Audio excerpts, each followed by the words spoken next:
Hi, I'm Aiman, and welcome back to one of my product installation videos. Today we're going to be assembling this vacuum stand for our Dyson V15 Detect. This is from FOHO. I did an unboxing video on it. If you're interested, go check it out. But we're going to get right started. So the first thing we need to do is locate the screws that we're going to be using. And they came all loose, which I think this is actually a first for me that they've ever came loose like this. But here's a few things we need to look out for. So the first three screws that we're going to need are going to be Phillips head. So find the Phillips head screws. Yeah, like these. So they're going to be thin like this. So these ones. And I assume they gave us an extra one because usually they give one extra part just in case, because it's less of a headache when they have to replace it. And then the next one we're going to need are these short stubby screws. They say they have 8 of them. Like they have 8 of these Allen key screws. But I'm pretty sure we only have 5. We only need 4 of them. So it's interesting that they said that there's 8 of them, even though we only need 4 based on a diagram. And then lastly, we need 2. You only need 2 of these long screws. They have an Allen key on the back of them. So this one says it comes with 3, but we only need 2 of them for this third step. And it doesn't include an extra 4th one. So the numbers are all kind of weird on this. So I know it might be confusing, but we also need these 2 rollers because these are going to go on the sides of it. Your wrench, of course, your Allen key, and then I believe you need 5 nuts, 3 nuts for here, and then 2 nuts for the long screws. So they gave us actually 7. This is all kind of weird, but we're gonna get right started. So first thing you're going to want to do is locate your base and your bottom of your stand, and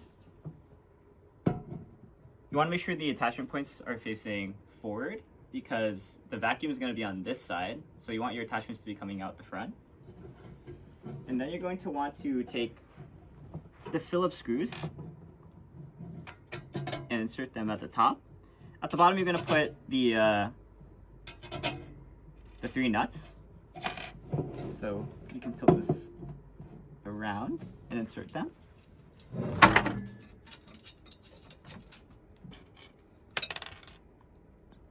And it doesn't look like there's nylon on this, so it doesn't matter which direction you put this in.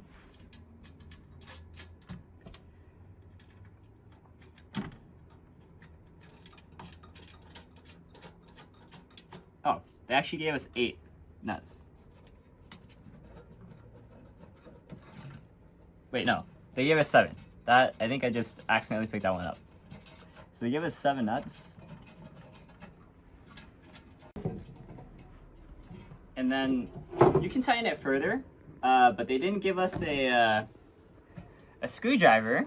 I'm just realizing. So it would have been nice for them to give us a screwdriver so that we could hold in the screw in place while we tighten this, because otherwise this is just going to spin. But we can fix that later. Anyway, this seems pretty sturdy for now, so we could just come back and fix that. Anyway, the next thing that we're going to do is take the short stubby ones. And these are not going to require nuts. We're just going to screw them in. And for this, you want to make sure that... Actually, this is symmetrical. So it doesn't matter which orientation you do this in. But anyway, we're going to insert it. So you can see that this sort of tapers in. And you can see that there's a countersink here. So the bolts go on the outside. And this requires the Allen key to tighten. I'm going to see if I can just by hand get it in first.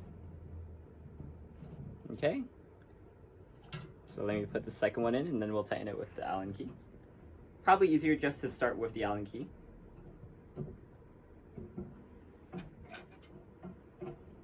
And I'm going to, instead of putting the second bolt on, I'm just going to tighten this first, because it seems like it'll be painful if I try to do it all 4 at once.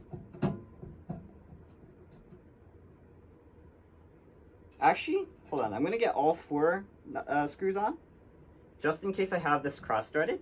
I don't want to cross-thread this with how little threads there are. So instead what I'm going to do is while these are on, yeah, okay, so it was cross-threaded because it didn't properly secure.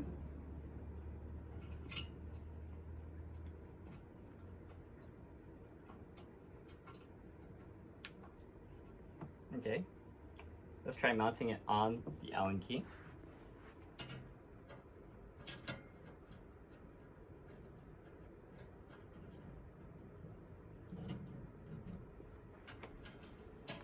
Okay, in worst case scenario, you can try putting this flat on a desk to try to make it easier.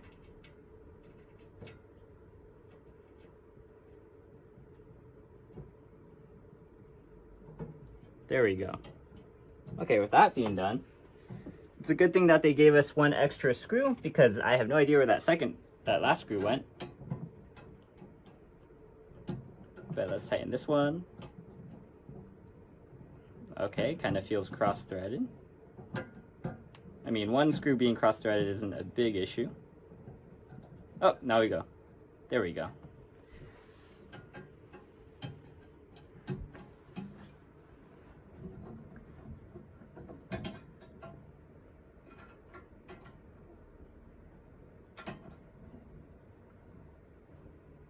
Okay, so you want to go back and tighten all 4 of those screws. Make sure that they're all, tight. Snug fit is good. I like to do snug fit in a 1/4 turn, but it always seems pretty good.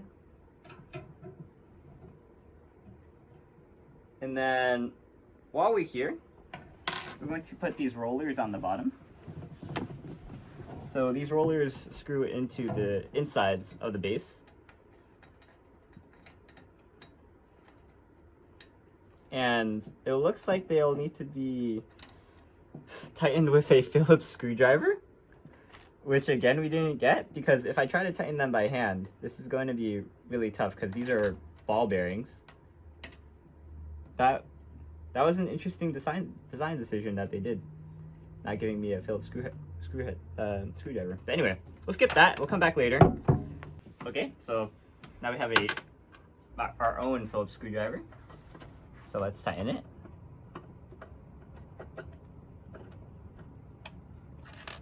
Oh, look how easy this is with an actual screwdriver. So once we tighten this should allow us to be able to easily roll the stand anywhere we want. Yep, and it's not leaving any scratches on the table. Okay. So the next thing we're going to need to do is take the actual vacuum mount, and we're going to unhook the charging port. So we need to get something thin under this hole right here, just to unhook it. All right. So now that that's out of the way, we can. And also while we're here, we can also pull this out. So that just unhooks. You can just pull it out like that, and then you can pull out the charging cable. You'll have to push it out top, and then pull it through the back. Okay. So you can do this with the this part attached, but really all we're looking for is this plate. Because what we're going to do is we're going to attach it like so. So what you want to do now is you want to locate on this top hole where it can go all the way through, and on this bottom hole also where it goes all the way through. In this case, we're only going to need 2 screws. So take 2 of these screws, and we're going to insert them with the countersink. So there's a countersink here and here. So again, locate that hole, put the screw through, and let me turn it around so you can see where my holes are. So that means you have the choice of adjusting where you want the screw to mount into. And then take 2 nuts and screw it in. Okay. Once you have one nut in, you can do the second one. All right. So let's tighten it by hand for a second on the top, and same thing on the bottom. And if you want to tighten it further, you can take the wrench and hold it in place on the nut while you tighten the screw.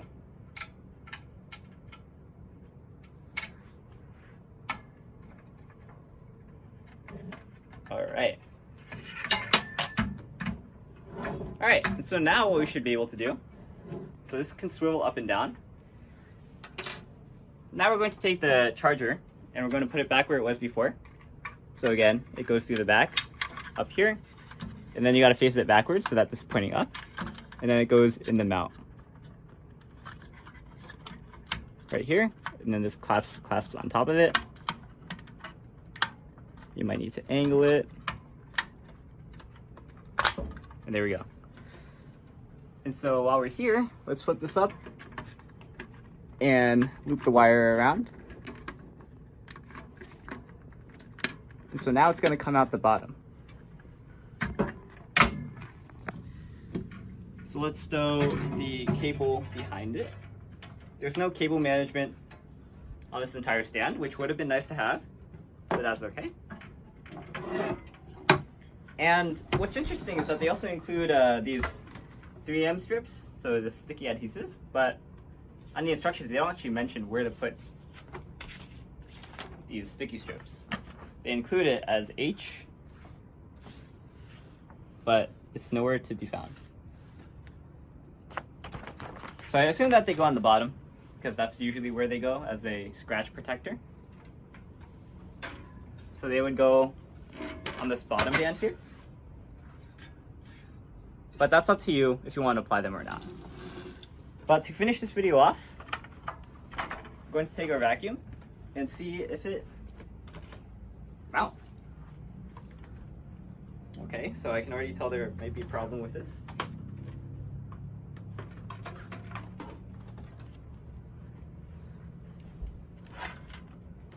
Oh, okay. Just barely this fits.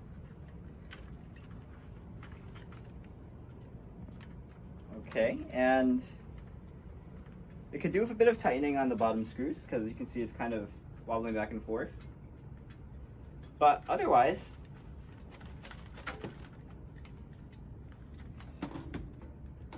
this seems pretty sturdy.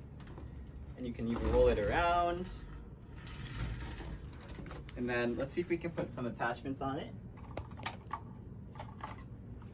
So there's a really loose fit on this. Okay.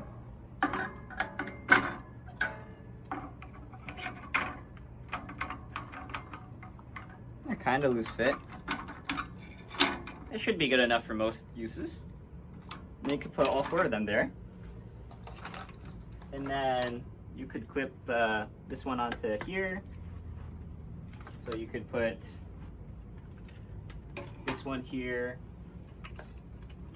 and this one here, and then you could do this, and this. Oh wait, I guess you could put it here maybe. This one's kind of thick. This is really hard. Put that here. Let's put this one here. Oh, and there's still more. Okay. Let's put this one here. And this one here. And you see all the attachment points are taken. That's funny because we still have one left. So maybe you could put that on this one. No, because it doesn't turn that way. Maybe you could take this one and put it up here. But yeah, this is kind of annoying that we have one last attachment left. So again, it would have been nice for Dyson to make one more, just one more additional accessory for this vacuum, a stand. But otherwise, as a stand, it functions perfectly well, and it's good for attachment storage. And I don't really think I have any complaints with the stand itself. I think we're going to use this quite a lot. And that's going to be it for this video. My dad asked if I could raise it. We can raise it by like an inch by just putting the screw up there. But even without raising it, it still does fit pretty nicely. And we were able to somehow figure out how to mount the last attachment by using the extension, the angle extension. So yeah, maybe this will work. I mean, it'll be kind of inconvenient to switch out attachments, but that's going to be up to my mom to decide how she wants to do that. Maybe she can simply just add like another place to put attachments. But that's going to be it. I'm Aiman. Thanks for watching. Please like, comment, subscribe. Look at other videos on EyeOnAiman, especially the videos on this Dyson V15 Detect, and I'll see you in the next one. I hope this video helped you out with the assembly. I know there was a bit of rambling, but it's kind of helpful for anyone who's not used to assembling stuff. Kind of useful to know how you should go about the process. But anyway, I'm Aiman, and thanks for watching. Signing out.